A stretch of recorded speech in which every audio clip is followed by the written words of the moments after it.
Welcome to Media Mac. It's Dr. Shermak here. It's week 2 of the summer session. Happy to have you along.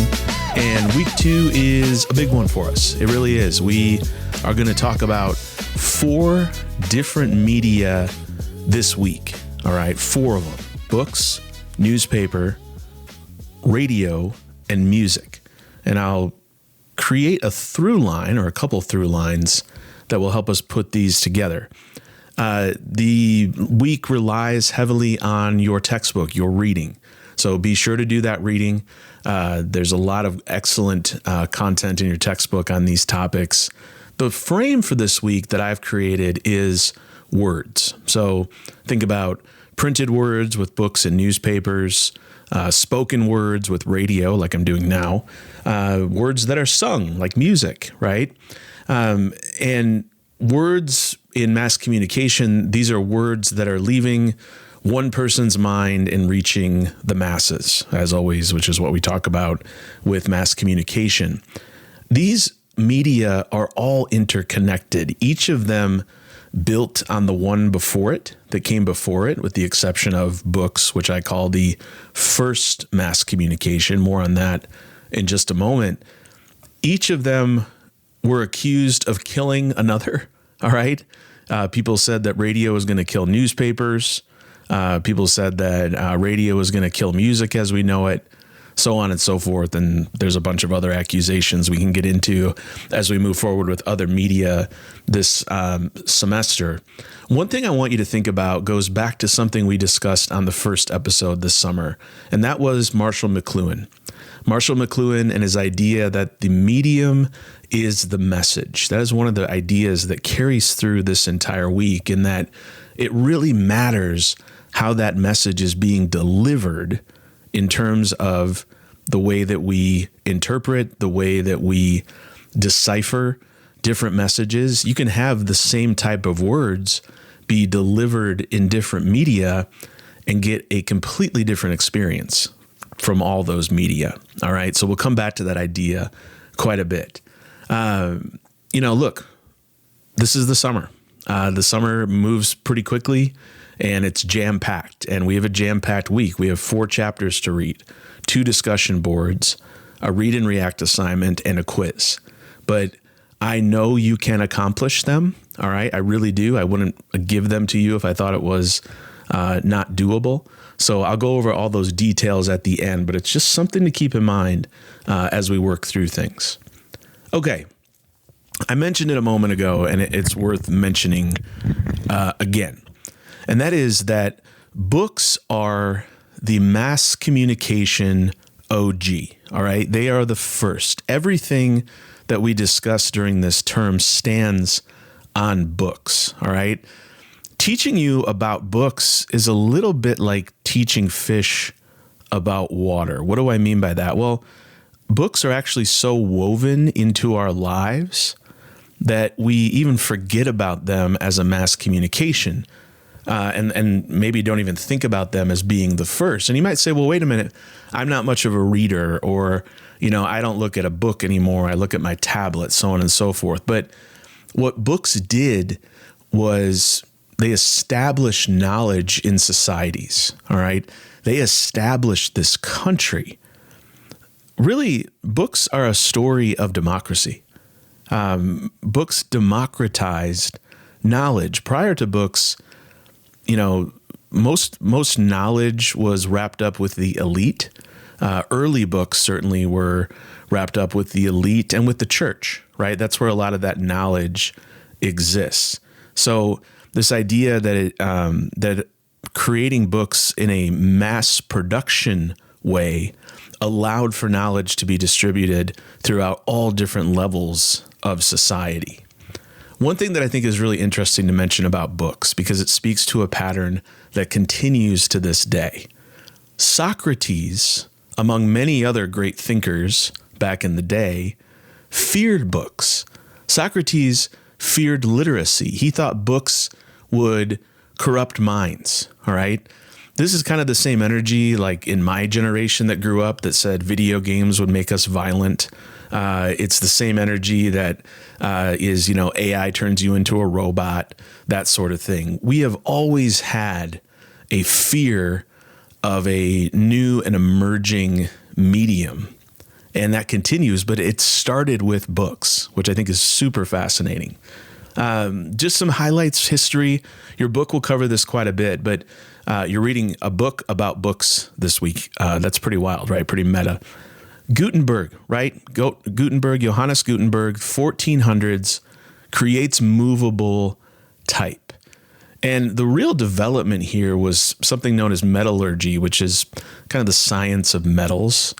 And they were able to create reusable metal letters. And that allowed the printing press to be created. And now you have, storytelling that was once only in existence through oral means is now becoming written, right? And that allows it to be distributed. One turning point, and we'll talk about it with a lot of different media, not only this week, but the rest of the weeks, when media becomes portable. When media becomes portable, that is typically a game changer, right? Think about a little bit closer to our time period, cell phones, right? And when someone is able to take something with them, the smartphone, when you take something with you, now we kind of operate in our society under the assumption that everyone has a phone. You go to a restaurant, it has a QR code, right? I don't like those personally. I like a good old paper menu. But there's an assumption that at least someone in your party will have a phone to be able to scan that menu and see what to eat. And that's portable. That's a portable media form that's doing that. Back to books. So, I think something really important to point out here is that book publishers became gatekeepers in the book industry. And there are gatekeepers. We talked about this. We'll talk about it more this week. We talked about it a little bit last week. There are gatekeepers in media that really change the industry. And publishers being gatekeepers in books is still true to this day, although you can self-publish books. There are, zines and that sort of thing to get your work out there. You can create a website if you want to write. But by and large, in the book area, publishers by and large are still very much the gatekeepers. I want you to remember that print culture made this country. What's interesting is that freedom of the press, we talk about freedom of the press and we immediately think journalism, and we should, right? That's kind of the modern application of the First Amendment. But when the First Amendment was created, it was created based on more like books or longer sort of pamphlets. Certainly that meant the press, quote unquote, media, but books are what founded this country. The ideas of democracy were distributed to others and shared through books. And books, of course, were a forerunner for newspapers. And that's where I want to go next. So newspapers are very special to me. That's how I got my start in journalism. I was very young when I had my first job in journalism. I went up to a guy. I was at one of my brother's baseball games, I think. He was covering it from the local newspaper. I went up to him and I said, "Hey, I want to do what you do." And I didn't know what I expected him to do, but it certainly wasn't what he did. Because he looked at me and he said, "Oh, wow, we need some help. Can you send me a writing sample?" And I think I sent him some stuff. I had been writing a lot and I was a pretty good writer. And I sent him some writing. And by the next week, I was covering a track meet for the Harbor Country News. And one thing that taught me that I still use so much today is make sure that you can be brave enough to ask even one question. Because if you can ask even one question like I did, it can lead to amazing things. And my question certainly did. So I've had newspapers in my life for a very long time and have been a newspaper reporter. So it's special for me to talk about them. The printing press, let's go back in history now. The printing press made the American Revolution possible. And in 1787, Thomas Jefferson really realized that journalism was going to be very important to democracy. He even said a threat to journalism is a threat to democracy. So you have this government that is viewing the press as an institution and prioritizing them as central to this founding country. In the press, you have lots of different versions of the press. There was a pretty partisan colonial press. The penny press came along that allowed, this medium to be distributed to more people, reaching more masses. The funding with advertising came along. That model, that idea really lasted for about 150 years. You have the era of yellow journalism. This is when Pulitzer and Hearst were going at each other's throats, and they were making sensationalized news, so on and so forth, to get more sales, more eyeballs, so on and so forth. And then after that, the newspaper industry really kind of professionalized what we know as modern objectivity and turned away from this sensationalism, or that's what they were intending to do. And that really added a backbone to democracy. That was the intention, right? So I think it's really important to think about how newspapers evolved over the years. And just like this country, they have many different iterations, right? And different moments for them in history. Of late, it hasn't been a great show for newspapers, all right? Since about 2005, this country has lost about 3,500 newspapers. There's fewer than 1,000 daily newspapers left. And many folks around the country are in what is considered to be a news desert, where there's little to no local news. Those areas tend to skew a little bit poorer, a little bit more rural. And there are real impacts when you lose local news. Turnout drops, fewer people run for office, voting turnout, I should say. Voting turnout drops, fewer people run for office, and that is whittling away at democracy. One of the biggest culprits behind, we point at technology a lot when we look at why newspapers have gone away a bit, but maybe the most influential factor on this is corporate ownership, because so many corporations have bought newspapers, kind of gutted the newsroom, and just made them these sort of entities for them to trade and share and sell and just own, right? One thing that people don't look at a lot in newspapers losing funding is the dismantling of the classified section. Classified sections were huge money makers for newspapers in their heyday.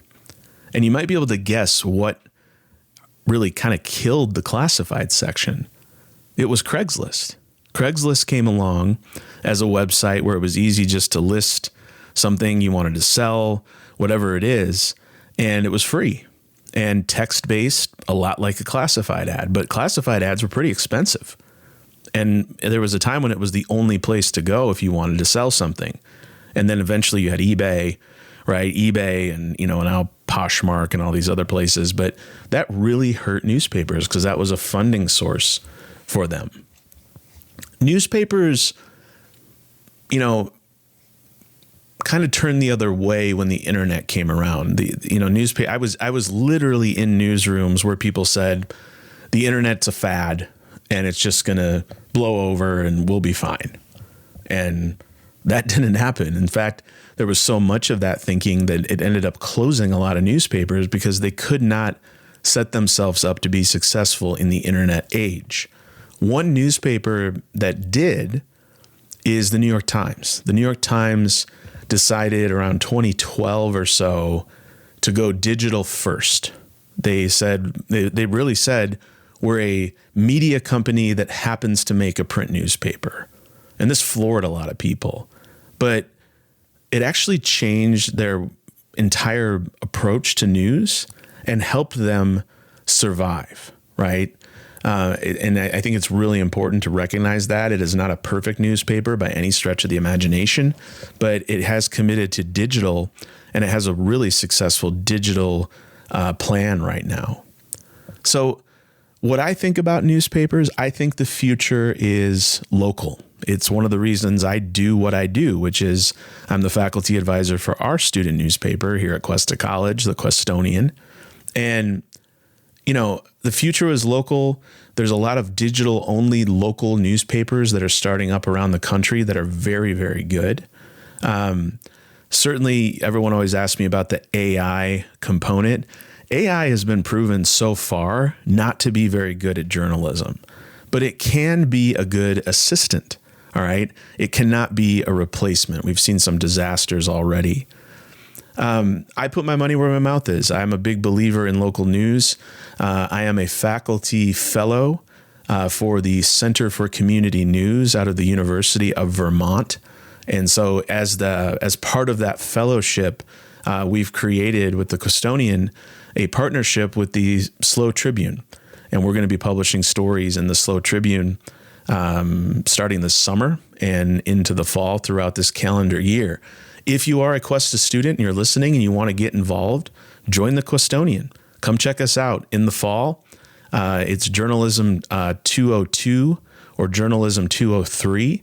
You can get involved in that, get real bylines, real local news. And if you don't get involved, at least go check us out and follow it. Yes, it's a shameless plug at The Questonian on Instagram and all your major social channels. Okay, with that plug, I'm going to do this. I'm going to take a break. We've had a long segment one. It's an action-packed week. When we come back, we're going to talk more about words and those words that creep into your ears with radio coming up in segment 2. This is Media Mac. Stay with us. We'll be right back.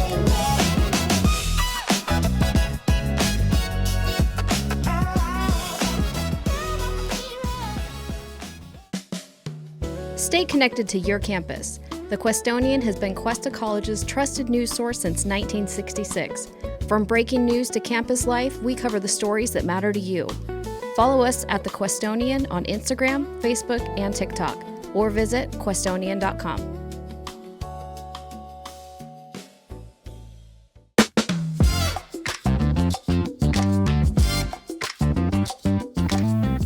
You are listening to Media Mac. Welcome back. Dr. Shermak here. It is week 2. We're jumping into segment 2. This week's theme is words. All right. We're packing a lot in as we move through the summer.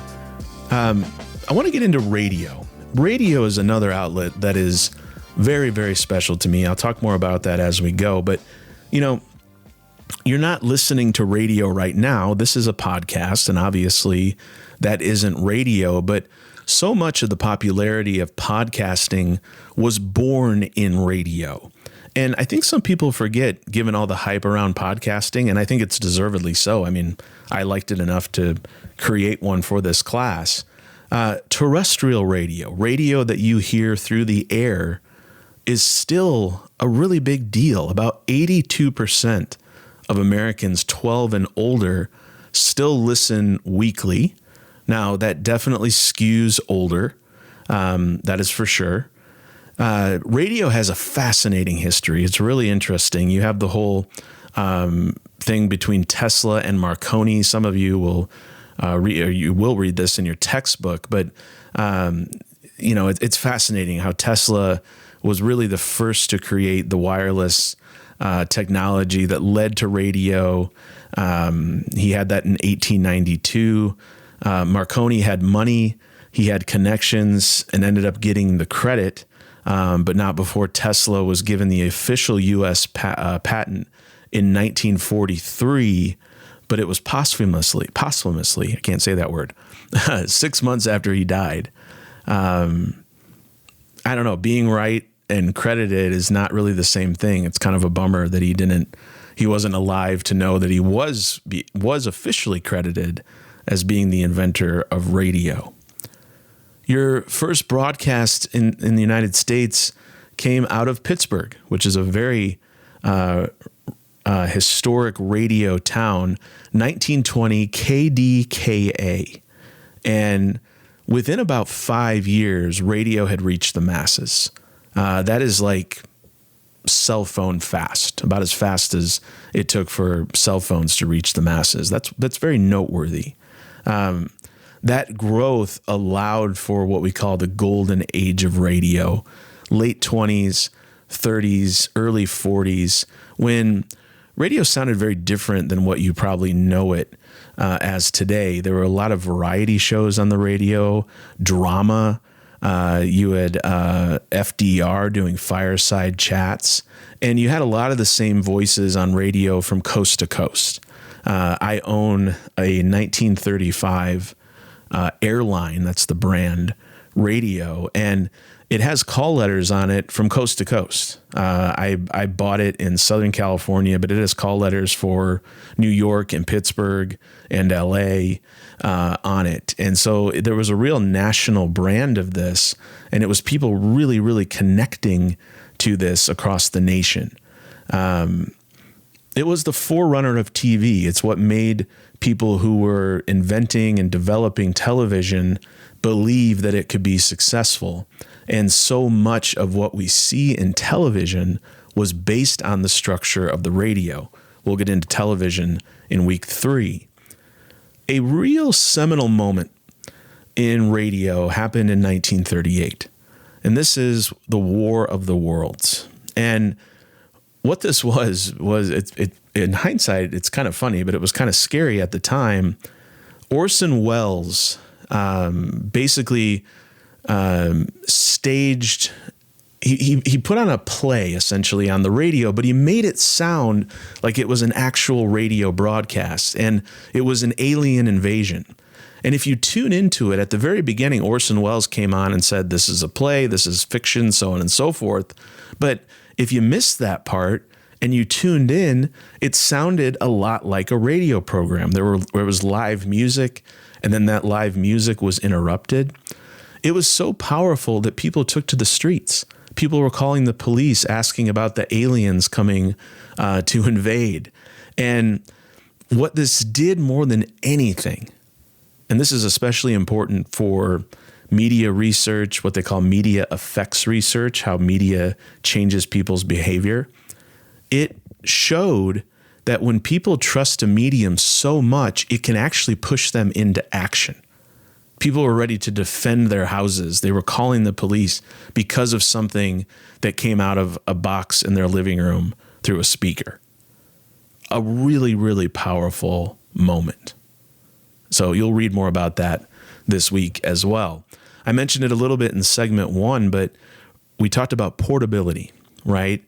And you know, what happened in the 1950s when television arrived at a mass level is that television took away the living room from radio. It used to be where people would gather around a radio just like we gather around a television, and that would be what entertains us. We just sit there and stare at this box that's talking to us.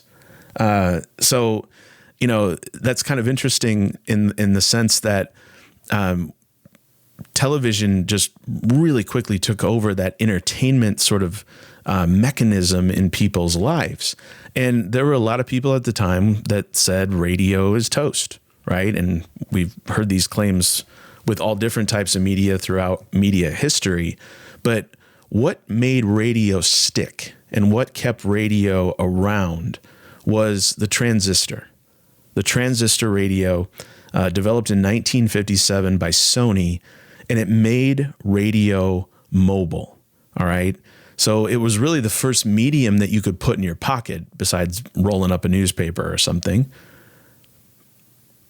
Every medium before that really kind of forced you to sit still and focus just on it. Now you could listen to a radio while, you know, you were in the background doing whatever you wanted to do, and particularly in cars. The transistor radio allowed radios to be put in cars, and now there was a real market. And of course, the marriage between radio and automobiles is historically very strong. I grew up listening to radio where I grew up in Southwest Michigan. We're 60 miles across the lake from Chicago. So I would get all the over-the-air signals from Chicago, and that's how I became a Cubs fan, because I would listen to the Cubs on the radio. We didn't have cable television until I was 15. So we also got our television over the antenna. That feels so ancient to talk about that now. But that kind of connectedness with radio, that it's portable. I could get it on my little alarm clock radio next to my bed in my bedroom. There's a real intimacy to it. And that's really how I developed a close relationship. And I carry that with me today. As I mentioned in our first episode, and as you may know, I am a host on the air at KCBX, which is our NPR member station here in San Luis Obispo, KCBX FM 90.1 on your FM dial. And I do the Monday morning edition over there, where news, weather, traffic when necessary, and kind of anchor the local coverage when we have our national coverage from NPR. So I found this love of radio when I was very young, and now it's playing a huge role in my life here as an adult. But anyway, I don't want to go on too far of a tangent because I do love this, but a couple things to highlight that you will see in your reading, and a couple other turning points in addition to the ones that I already talked about. 1996, Telecommunications Act. Something this did that had a huge impact on media and, of course, radio was it removed ownership limits. So you have a company like Clear Channel, which is now iHeartRadio, and Cumulus. They came in and bought up a bunch of local stations and really just implemented their own template into them, erasing a lot of the local flavor that made those stations so special. They fired DJs, and both of those companies went bankrupt in 2018. So nobody really won, but it really changed radio for the worst, I think, in this country with that 1996 Telecom Act. Radio, though, has felt kind of a revival in an interesting way, in that podcasts are tremendously popular. And a podcast has radio DNA. When people say, oh, listen to this podcast, it's great, I'll listen to it and I'll think, this is great, but it sounds a lot like the radio I was listening to in the 80s and 90s, right? Talk radio, that sort of thing. In 2020, that was the first year that more people listened to podcasts than they did radio. And it's only gone up since. And this is another example of the sender circle growing. The setup that I have right now, this is a setup you can buy for less than $300 and still sound pretty darn good when you're publishing a podcast. So anyone can do this. And I think what's really powerful about this, we talked about some of the news deserts from before, having something that's easy to start, kind of a low threshold of entry might help us clean up some of these news deserts, give people a chance to tell stories, because I really think that local news can run through audio. So radio did not die. It learned to live in your pocket, both as a transistor radio in the 1950s and kind of now as a podcast or a streaming entity here in this modern age. So you listening to what you're listening to is proof of that. I'm excited because one of your assignments this week, actually one of your discussions, I should say, is an assignment called Airwaves and Elders. And it's asking you to talk to someone not from your generation, from someone that is older than you, about the way radio impacted their lives. And I think you're going to learn a lot from those discussions. The best way to learn our history is to talk to the people who lived it. All right. And that's what we're going to do as part of our week this week. All right. That's radio. Before we wrap up today, we're going to do segment 3, and we're going to dive deeply into one of my favorite topics in the whole world, and that is music. All right, as we continue week 2 with our theme of words, this is Media Mac. I'm Dr. Shermak. We'll be right back.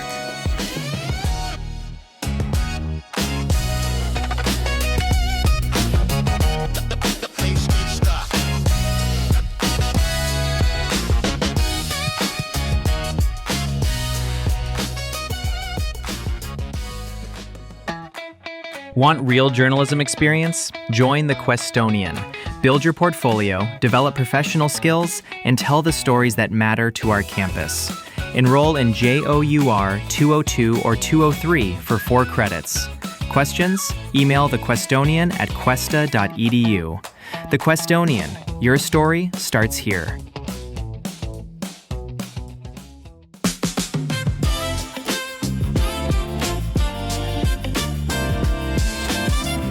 Welcome back to Media Mac. Dr. Shermak here. It is week 2. We're jumping into segment 3, an action-packed week. And I'm really excited about this week because there's so much fun stuff to talk about. I want you to think about something for a moment. Think about this question. And I'm going to share my answer as you think about yours. What is the first piece, all right, I'm saying that word very intentionally, piece of music you have ever owned? This could be, you know, a concert ticket, maybe a poster of your favorite band or artist, maybe a CD, right? What was the first piece of music you've ever owned? And then what is the most recent piece of music that you purchased? If I were to answer this question, I would have to take you all the way back to 1989, all right? I know I'm dating myself here. My first CD, DJ Jazzy Jeff and the Fresh Prince. All right. It's called Home Base. That was the album. It had the song Summertime on it. Look it up. I think it's still a good summertime banger. And I remember buying this and like reading all the lyrics and the liner notes, and it just, it felt cool in your hands. The CD was shiny. And my last music purchase was whatever was deducted from my bank account to pay for my Spotify. It's very different these days. Now, I know there's been a huge kind of sea change in a younger generation purchasing what they call analog music or physical music, tapes, certainly albums, vinyl have been pretty hot for a while now. Even going back to CDs. At the station at KCBX, we actually had a garage sale a couple weeks ago where we sold CDs and albums and whatnot. And it's a big deal. It was a big fundraiser for the station because people are very much interested in those. So I'll say this, music is so different from what we're talking about this week and really anything in the class because it has this universal emotional grip that cuts across age, it cuts across culture, language. You can replay a song 200 times and still hunt for something new, right? It's one of those things where like we love repetition, but we also like finding something new. And now the masses, they consume music, of course, but they also curate it through playlists. That's a hint for something you're going to do this week. And they also produce music through different means using the web, where they can distribute more easily than they ever have been able to before. Let me just do a quick march through the technology. 1877, Thomas Edison, you may have heard of him. He creates the phonograph. The phonograph has an album, but you can only play the song once. Think about that. You buy an album, you can only play it once. You got to wait for a big moment, right? Wait for a big party. That got better in 1938 with the invention of the LP. You could repeat songs. They were bigger, they were longer. That way they could carry more music. In 1963, the cassette came along. The cassette makes it possible for portability, for sharing, making mixtapes for people, which was a big deal for me growing up. In 1983, the CD came along. It had better sound than even streaming does today. A CD sounds better than streaming. Note that. Still true today. And the CD industry really peaked in 2001. And 2001 is sort of this hinge where things really changed. And that's all because of something that began in 1999. In 1999, a web platform named Napster was born. All right. And I remember this really well because I was in college at the time. I was a sophomore at Indiana University. And when I got to college, I had something I didn't have at home, and that was broadband internet, really fast, always online. That was really new back then. And my RA on my floor, his name is Josh, he came into my dorm room and we were just kind of hanging out, and he showed me Napster. And I was up till like 4 a.m. downloading songs. I mean, just nonstop. It felt like a miracle, this like flood of music. And it quite frankly also felt a little bit like stealing. And it turns out both were true. Napster had 80 million users at their peak. All right. It was a really big deal. And by 2002, they were completely sued into bankruptcy and became the enemy of the recording industry. But what happened with Napster, even though it went away, it kind of let out a genie that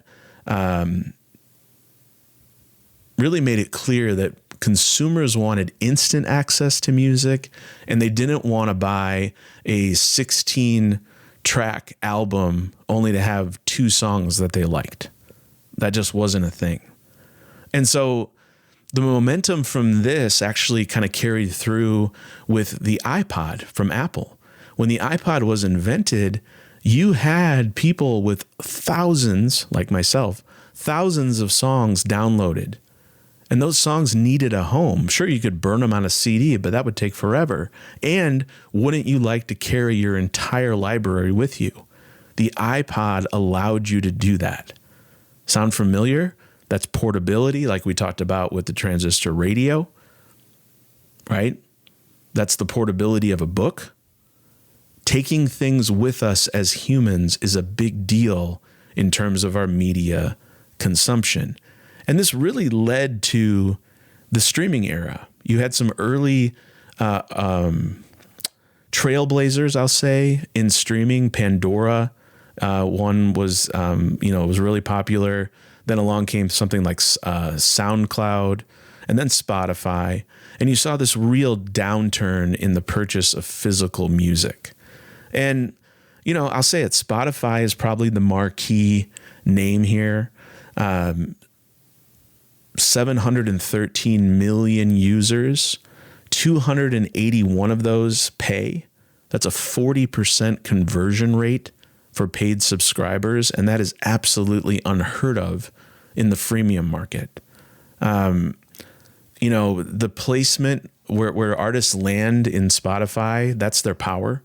If you land on today's top hits, that's going to get you 20 million streams.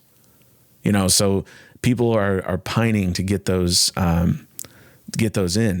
Curation matters here, right? And curation is kind of a form of gatekeeping. So, you're making playlists, you're sharing songs, that sort of thing. You're almost like your own radio program director for your own little radio station. It's something to think about and a real change. There is a fight over, there's some things with Spotify that are problematic. I'm a subscriber. I've given it a lot of thought.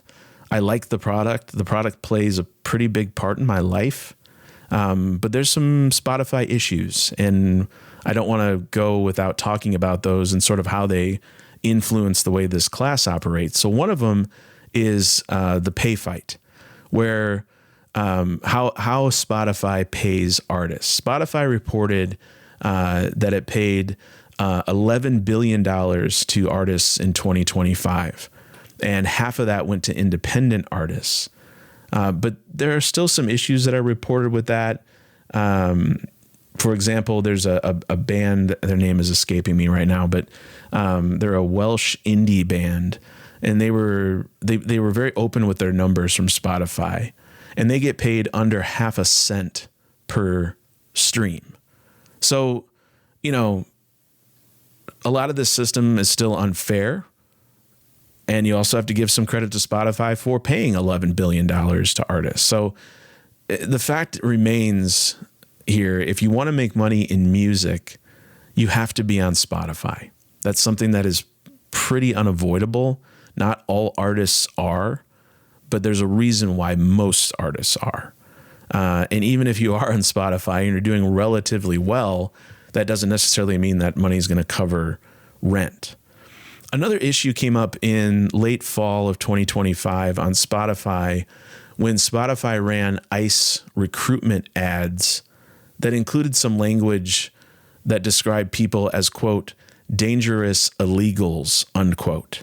Those same ads ran across many other platforms from the Trump administration, but they seem to get a lot of backlash on Spotify. And, people said, well, if you're going to run that sort of ad, I'm not going to buy your product, which is absolutely in everyone's right. One of the things that I think stands out here, though, is that Spotify is different than a journalistic outlet. A platform that really isn't a journalism platform, they can have more editorialized ads. Now, it sounds like I'm defending Spotify for running something that says, dangerous illegals. I'm not. I think that's reprehensible. But I also think that, Spotify did eventually take down the ads. The ads did go away. Again, I'm not here to tell you what is right and wrong. I'm here to tell you what to think about. And that's why for this podcast, I put the podcast on 3 different platforms, on Spotify, on Apple, and also on YouTube. So, if you are someone who didn't want to come back to Spotify after that debacle, I totally understand, and I want you to have that freedom to listen where you feel comfortable listening. So with music, it's pretty wild because you have what they call right now an age of plenitude. And there was a futurist back in the 70s. His name is Jacques Attali. He predicted exactly what has happened in music. All right. And what he said was eventually the library is going to grow when the player of the music becomes cheap enough for everyone to own. Well, that's essentially the phone. And now you have access to every song in the world at any given moment in your life. And that is really wild, being someone who didn't live through that moment, right? So I think the question maybe to think about is like, what happens to the value of media when everything is available all the time, right? That's kind of interesting to think about. And also thinking about who is in control, who is held accountable when they're in control of these massive libraries. I think that goes back a little bit to what we just talked about with Spotify and these ICE ads, right? Having all this media at their fingertips and having control over this media, it means they should think a little bit more maybe about what they're putting over their airwaves, because they have a tremendous amount of power. I have hundreds of playlists curated on Spotify. I have thousands of songs saved, and I probably open Spotify every single day of my life. And so when they ran these ads, I was really upset, but I think that me personally, I allowed them some time to handle it and address it. And for me, again, personally, they addressed it in a way that I think took responsibility for it.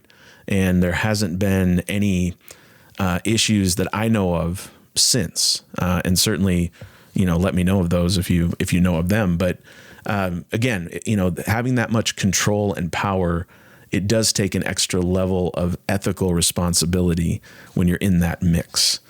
Speaking of mixes, we are going to make a mix this week. Journalism 200 Mood Mix. This is a fun one. We're going to build a class playlist. So our second discussion board is really fun. You can do it really quickly. I ask you 8 prompts, things like, what's a song for driving up the coast, or what's a song that comforts you? And you got to name the song, the artist, in a couple sentences. And when you do that, I'm going to take a look at it next week, and I'm going to create a playlist for us that can be shared and enjoyed by everyone in class and, quite frankly, everyone on the planet. All right, let's take a look back at this week. There's a heck of a lot that we have covered, and I appreciate your patience and your work as we push through this week. There's a lot. So we're talking about 4 different media this week, but there is that through line. Everyone feared this type of media. All these different types of media have been declared dead at one point or another, and they're all trying to adapt, right, to this modern digital age. They are interconnected in many different ways, not entirely separate. You are going to read 4 chapters this week. All right. Now, I know that's a lot, but remember, this is a 6-week course trying to pack 16 weeks of instruction into 6 weeks. These are fun, enjoyable chapters. I would kind of front load your week so you have something established before you dive into the assignments. The chapter reading assignments are on Canvas, so look at those. We have 2 discussion boards, which I mentioned, Airwaves and Elders, and the Mood Mix. Both of those are due by the end of the day Sunday. And then this week is your first Read and React assignment. And the Read and React assignment is exactly what it sounds like. You're going to read something and you're going to react to it. Make sure to look at the instructions on Canvas. There's a Read and React overview page that will get you familiar. All right. That's for this week. And then, of course, we have our usual week 2 quiz over this episode, and the readings, and also a couple current events. If you have questions, please reach out. Do not hesitate. There's the Ask Me Anything board, and there is always my email through Canvas or direct to me. You can find my email on the syllabus. That's a wrap for this week. Week 2, action-packed. I'm out of breath. I could probably spend another 5 hours talking about these topics, but we got to be as efficient as we can during this busy summer. Again, good luck this week. Enjoy the reading, enjoy the content, and most of all, take care of yourselves and those around you. This has been Media Mac. So long, everybody.